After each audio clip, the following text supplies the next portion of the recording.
Hello YouTube, this is Morgan Airspeed Prime here with my next Boruto manga review. This one's going to be for chapter 38, which is called He's Bad News. And yeah, another very important chapter of Boruto. I think this one probably is the most important chapter that we've gotten like the entire series in terms of where the series goes, in terms of like long-term storytelling, a direction for like big things happening, how do we deal with them, why the focus really shifting onto, I think, the kids and them needing to develop their own abilities so they can be like just as useful, if not more useful than like their parents and stuff like that. The next generation needing to use the kind of maybe potential that they have. It feels like we're finally getting the sort of connective moments between where we are now into what that flash forward was in chapter 1 of Boruto, with an older Boruto, Kawaki, the talk of like Naruto being sent somewhere and he's like trapped there or potentially gone, dead. It feels like I think we got that moment here in this chapter with the reveals, the combination of Naruto being sealed away and then the reveal about Jigen not being in control of his own body and that stuff. So I think that all worked so well to present, like I said, I think the most impactful Boruto chapter in a long time. The events of the chapter last month were just as eventful. I was just let down with the quality of the fight. But I think the fight was done better here because it felt more like plot focused. Like we saw Naruto and Sasuke use at least some of the full scope of their power and just be outmatched. So because of that, I didn't mind that we didn't see them use every single one of the techniques that they have. Just the fact that they used something that was top of their, bag of tricks and it didn't work, got across the idea of how dangerous this new Otsutsuki is.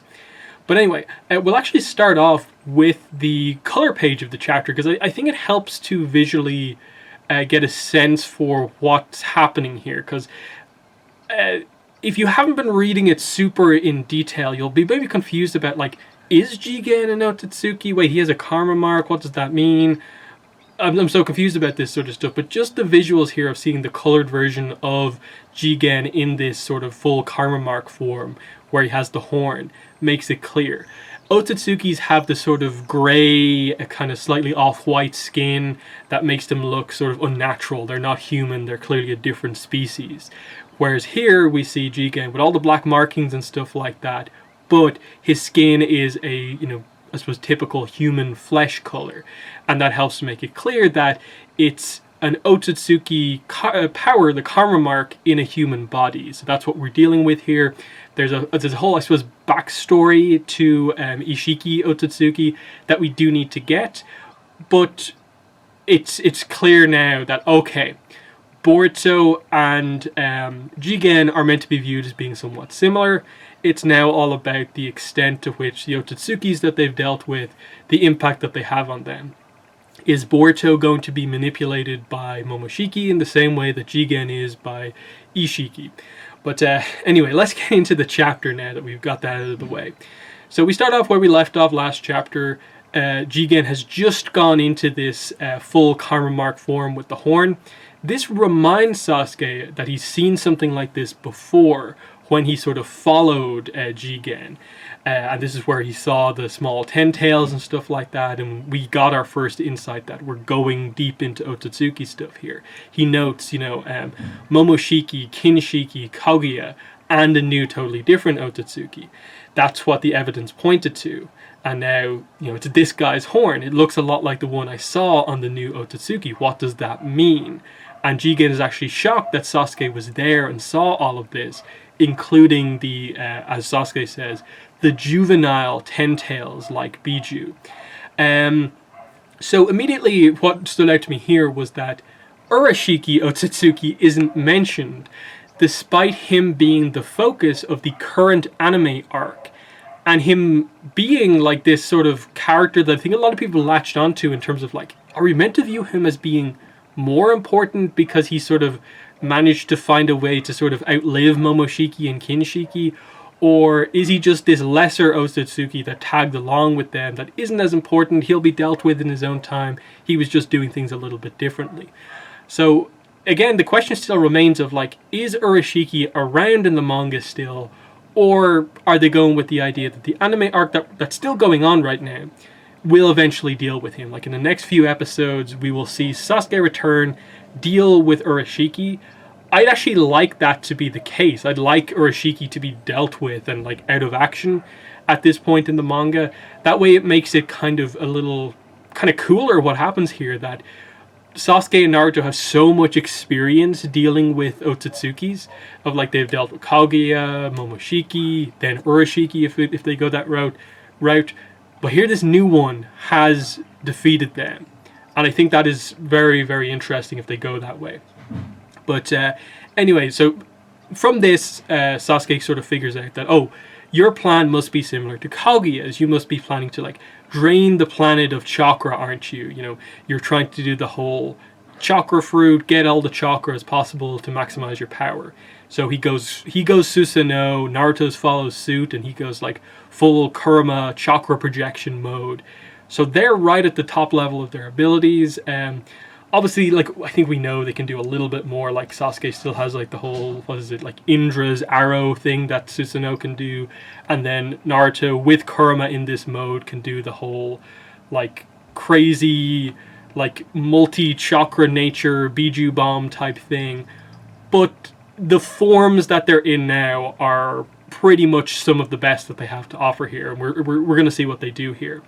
So anyway, Jigen's just sort of like, oh, hopefully this will entertain me. I want to see what your kind of max power level is like.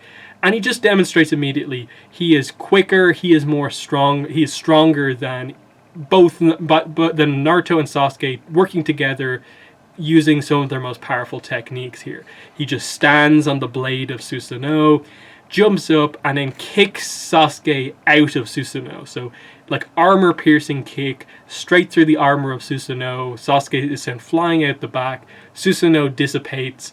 And then he does something very similar to that to Naruto.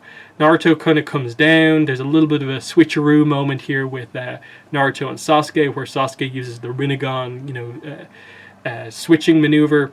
That temporarily gives them an opening, but Naruto comes down and obviously Jigen dodges, and then he just does this kind of crazy headbutt to Naruto, and effectively the same thing happens. He headbutts Naruto out of this Kurama chakra projection.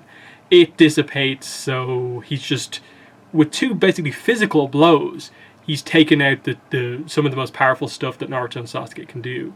That's meant to be a huge insight into how powerful Jigen is here. So Naruto goes at Jigen with a standard Rasengan, which seems kind of weak, but it was just a decoy tactic to make Jigen absorb it.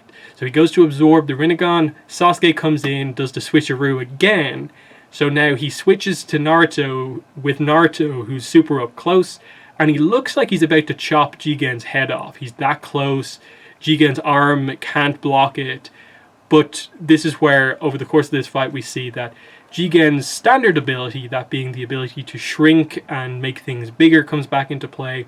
And he blocks it by making some chakra rods next to his neck really, really big to block it. So very, very cool defensive ability here.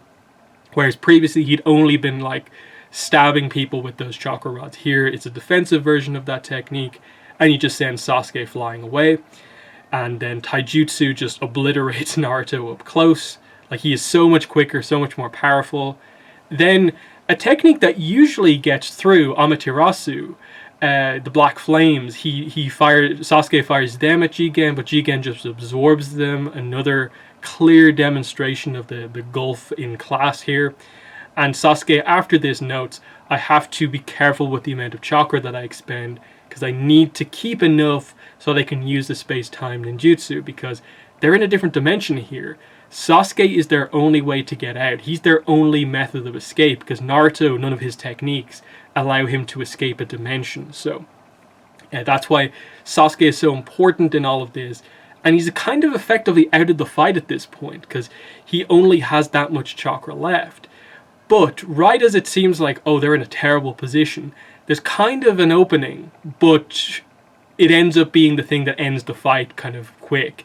It's Jigen, the kind of core on him, it's this kind of black centerpiece on his stomach. It sort of cracks. And they're both like, what's that? What is that crack? And we get some inner dialogue from Jigen, or who we think is Jigen, but is actually someone else. It's Ishiki Otsutsuki, as we get revealed at the end of the chapter. I'm at my limit too. Jigen's body can't keep pace with the power. I really do need Kawaki. This vessel's done for. So it's Jigen referring to his own body as this vessel, and referring to Jigen as if it's a third person. So something weird is going on here. So very, very interesting. But he uses this as the signal he needs to wrap this up quick. That while he's dominant, he is still using a lot of energy to do this. So that's at least some hope for, like, there's a chance they might be able to get it back on track later on. But anyway, he just makes tons of chakra rods stab through Naruto and Sasuke. So they're just completely skewered here, basically. For Naruto, it's not much of a problem because he's so durable. We've seen this happen multiple times before. He gets stabbed through. It seems to be the go-to. Naruto has so much durability and defense that it doesn't really matter too much. Kurama sort of allows him to be this durable. But for Sasuke taking that much damage, it is really, really, really serious. This is on the verge of being sort of a mortal wound. And with him also low on chakra, this is super dangerous for Sasuke. So the death flags have been going up pretty high for Sasuke of late. It seems like he's on the way out here. Then we get an interesting turn of events here. Jigen begins to move something really high in the sky. What looks like basically what they're standing on, but turned upside down. And he says here, Naruto Uzumaki, with the 9 tails inside you, I suspect it'll take too much work to kill you and it. Instead, I'll just seal you two away by closing the lid on this coffin that we're standing in right now. So it's kind of revealing he had thought a few steps ahead. He had taken them to a place that they thought was just sort of like an impact crater, but was actually the bottom of like a kind of sealing vessel, a giant sealing vessel, a coffin as he calls it here. And what he's bringing down from the sky is the lid to this thing. So it's this huge landscape thing that is just like the lid on a coffin. And they're like shocked, like what does he mean by this? Now he says, not you, Uchiha Sasuke. Since you could escape using the time-space ninjutsu, you need to die here and now. But he gives him an out. He says, though you can probably do that and escape right now if you want to, if you're capable of leaving the Hokage behind. So he basically says, yeah, you can escape whenever you want, but you'd be a little bit of a coward. Do you want to be a coward? Do you want to leave Naruto to suffer here on his own? Do you, as a hero, have the ability to do that? And they know with him saying that he's got one over on them. Naruto makes some clones here to give some time to think and for Sasuke to get away, and says to him, we aren't capable of defeating him right now, and at this rate we'll both get taken down. One of us needs to escape, that's you. Sasuke says, there has to be a way to defeat him, but it's going to be pretty hopeless without you. Yeah, well, right back at you, Sasuke. Don't worry about me, I won't go down easily, so go now. So, as Jigen charges at Sasuke to kill him, Sasuke does use the time-space ninjutsu to exit the dimension, and we see the portal come out right behind Sakura back in the Leaf Village. So he's clearly locked onto her chakra signature. Really nice little moment there for, I suppose, their relationship, that is like one of the chakra signatures he can lock onto whenever he wants. He comes out behind her, he's in a heap on the ground, and he just says, don't you die, Naruto. And Sakura does notice that he's there, so he's out of immediate danger because he's come out right next to, like, effectively like the best healer in the series. He's back in the village. It may take a long time for him to recover, but realistically, he's out of the danger zone at this point in time, and Sasuke is going to be very important now going forward. Now that it seems like Naruto is going to be out of action for who knows how long, basically, with him being sealed away here, Sasuke becomes all the more important with where they go from here. But anyway, we cut back into the other dimension, Jigen and Naruto one-on-one.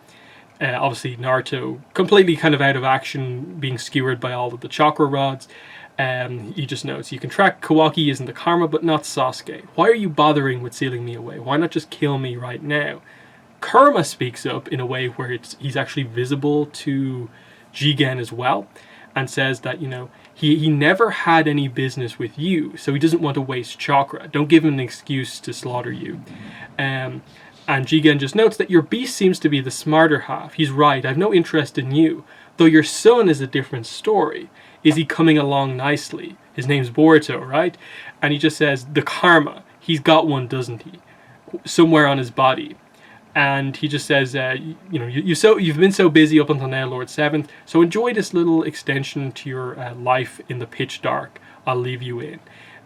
It'll be your end when we next meet, if you're still alive, that is. Naruto, as his final kind of thing that he says here, you better remember those words because I'm going to feed them right back to you. But Jigen gets out of the ceiling chamber here, and we see a really cool kind of wide kind of shot to see the scope of this thing, and it closing, the two basically hemispheres here, the two bowls closing over on one another.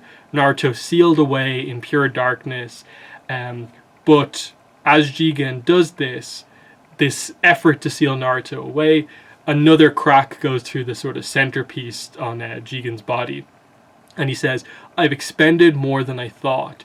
A tear trickles down his face, and then some more dialogue, this time out loud. What? Does your body hurt, Jigen? To shed tears is pathetic. You're not worthy of being Otsutsuki Ishiki's vessel, you defective failure, as he time warps away from this dimension.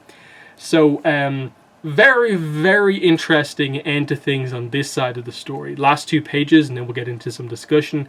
Kawaki is back in Naruto's house, of course, holding onto a picture of Naruto, wondering what's going on. Sarada, of course, arrives over and is like, where's Lord 7th? Isn't he with you? Suddenly, Kawaki's artificial arm just falls off, lifeless. The picture shatters on the ground. The arm is no power anymore. And Kawaki and Sarada are left shocked at what has just happened.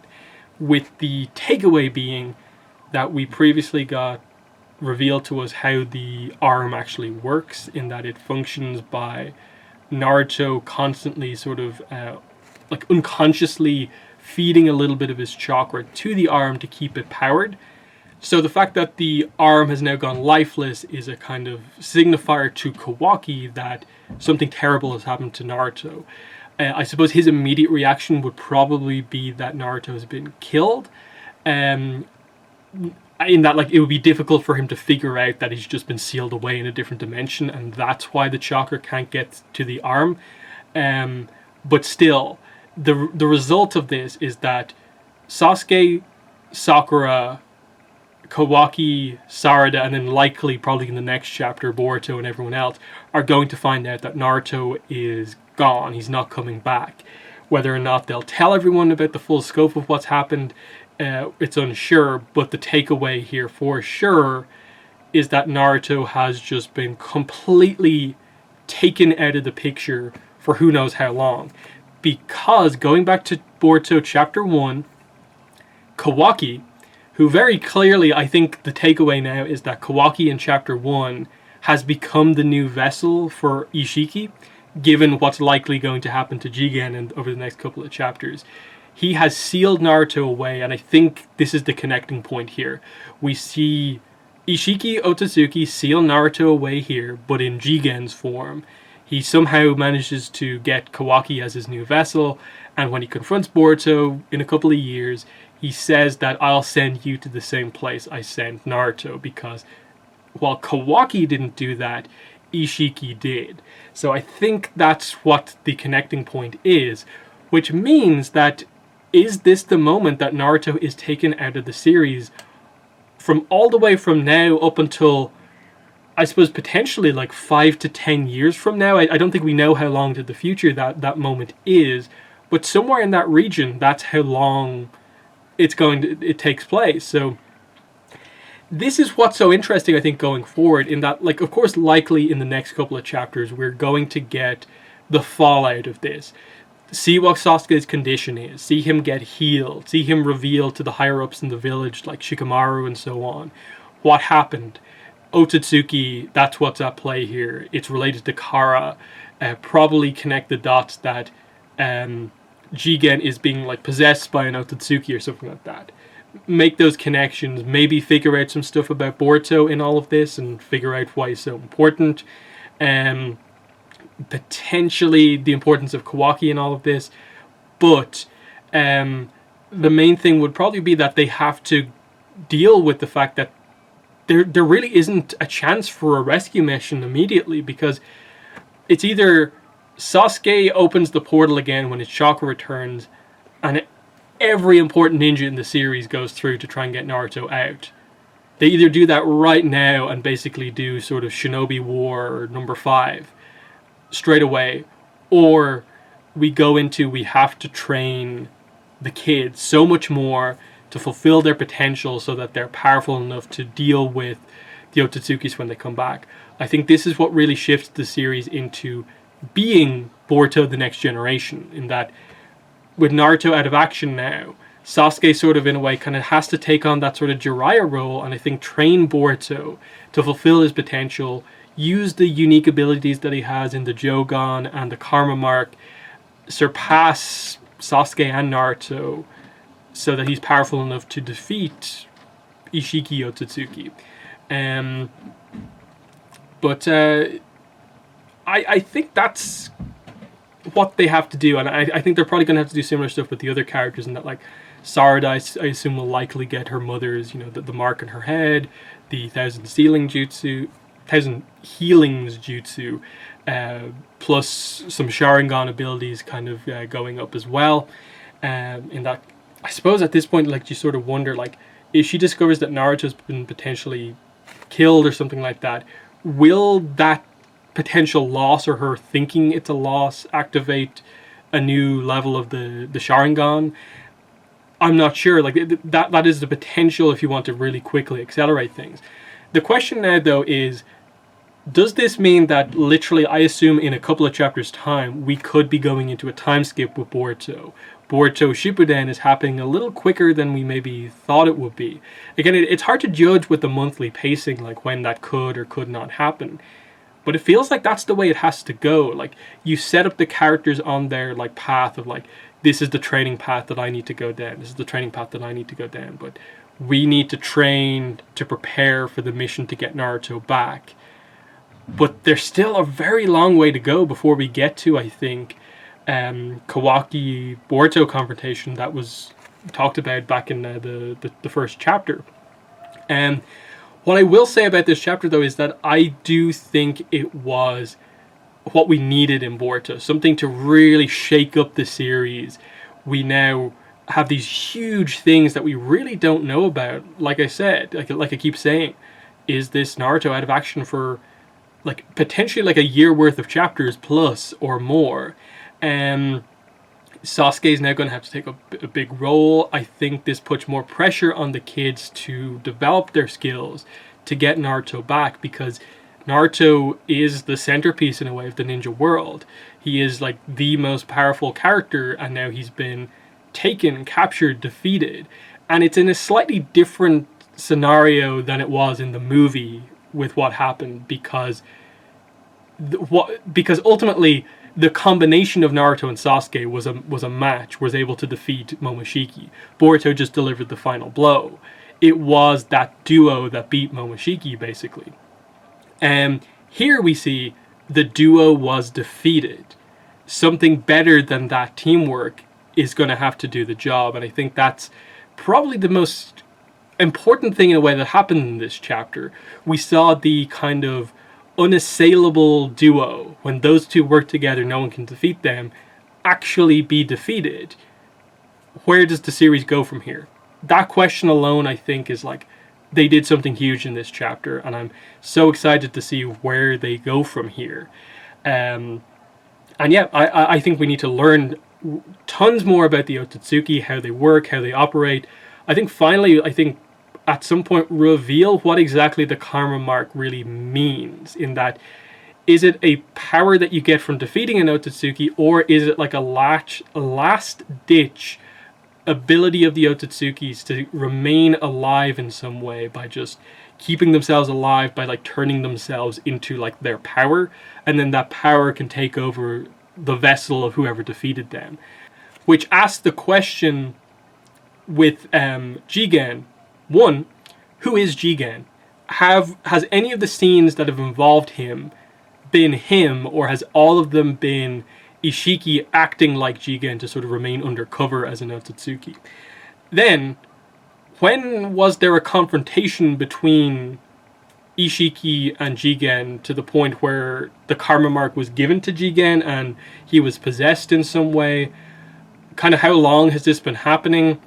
There's still a little bit of a backstory here that we don't know about, so I'm assuming that sort of stuff will probably be what happens over the next few chapters, while we get, I suppose, the direction for where the series is going from here.